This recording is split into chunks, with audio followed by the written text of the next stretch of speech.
Père de gloire, sois béni encore ce matin et merci pour cette émission, la méditation du jour. Merci de nous inspirer encore par ta grâce et pour ta gloire, au nom puissant de Jésus-Christ de Nazareth. Reçois toute la gloire au nom de Jésus-Christ. Amen. Enfant de Dieu, de là où tu m'écoutes ce matin, que la paix et la grâce du Seigneur Jésus-Christ soient avec toi. Ce matin, je voudrais que nous puissions méditer sur, enfant de Dieu, l'hypocrisie ou encore l'apparence de la piété. Les hypocrites sont ceux qui ont une piété en apparence. Dans le livre de Matthieu 25, Jésus va dire « Malheur à vous, scribes et pharisiens hypocrites, parce que vous nettoyez le dehors de la coupe et du plat, et qu'au-dedans, ils sont pleins de rapine et d'intempérance. Pharisiens aveugles, nettoie premièrement l'intérieur de la coupe et du plat, afin que l'extérieur aussi devienne net. Malheur à vous, scribes et pharisiens hypocrites, parce que vous ressemblez à des sépulcres blanchis qui paraissent beaux au dehors, et qui au-dedans sont pleins d'ossements de mort et de toute espèce d'impureté.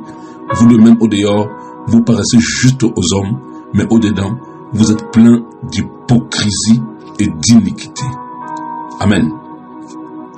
Voilà la parole, pas tendre du tout, que le Seigneur adresse aux chrétiens hypocrites.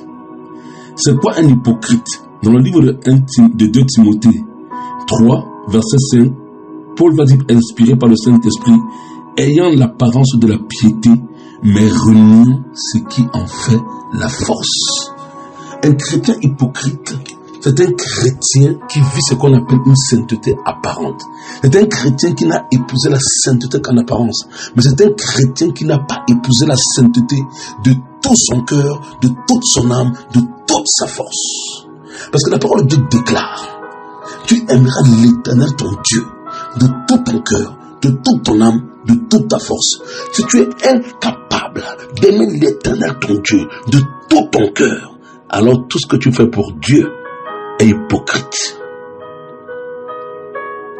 Le chrétien qui n'est pas hypocrite, c'est le chrétien qui dans son cœur a pris la résolution d'aimer Dieu en totalité et en entièreté. Voilà les scribes, les pharisiens que le Seigneur va traiter d'hypocrites.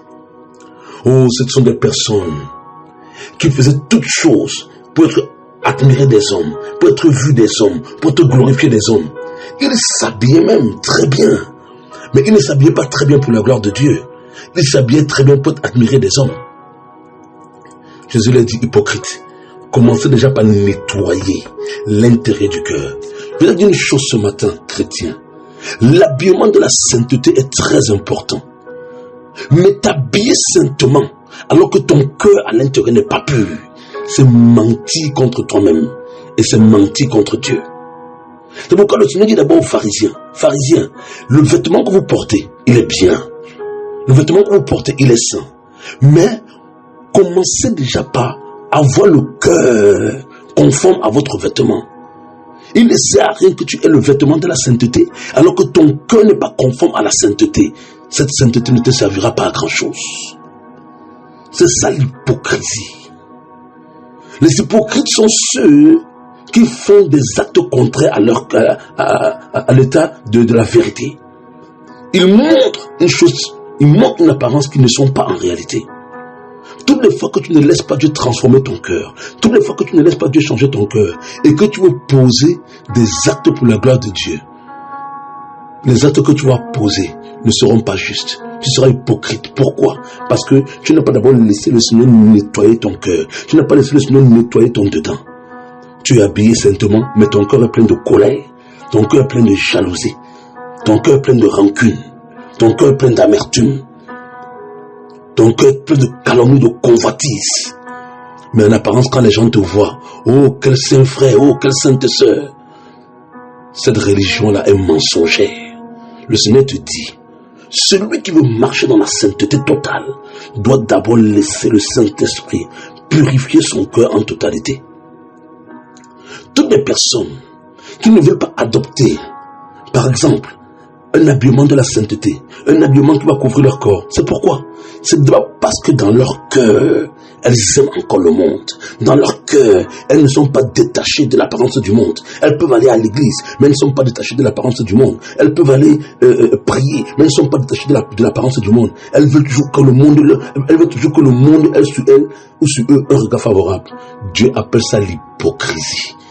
Tu viens prier Dieu, mais tu n'es pas à même d'accepter, laisser ce que Dieu te demande de laisser. Dieu dit que tu es hypocrite. Et les hypocrites n'auront pas de part dans le royaume des cieux, ni dans le royaume de Dieu. Tu dois laisser Dieu changer l'état de ton cœur. Alléluia. Pire encore, les religieux et les religieuses. Voilà comment on les appelle, les pharisiens, des religieux et religieuses. Vivez une sainteté pour montrer aux hommes et non pas pour monter à Dieu. La sainteté doit d'abord être centrée sur Dieu. On est saint pour Dieu, pas pour plaire aux hommes. Sache-le, enfant de Dieu, ce matin. Sois béni. Que le Saint-Esprit te parle à travers cette méditation ce matin. Au nom puissant de Jésus-Christ de Nazareth. Amen, amen, amen.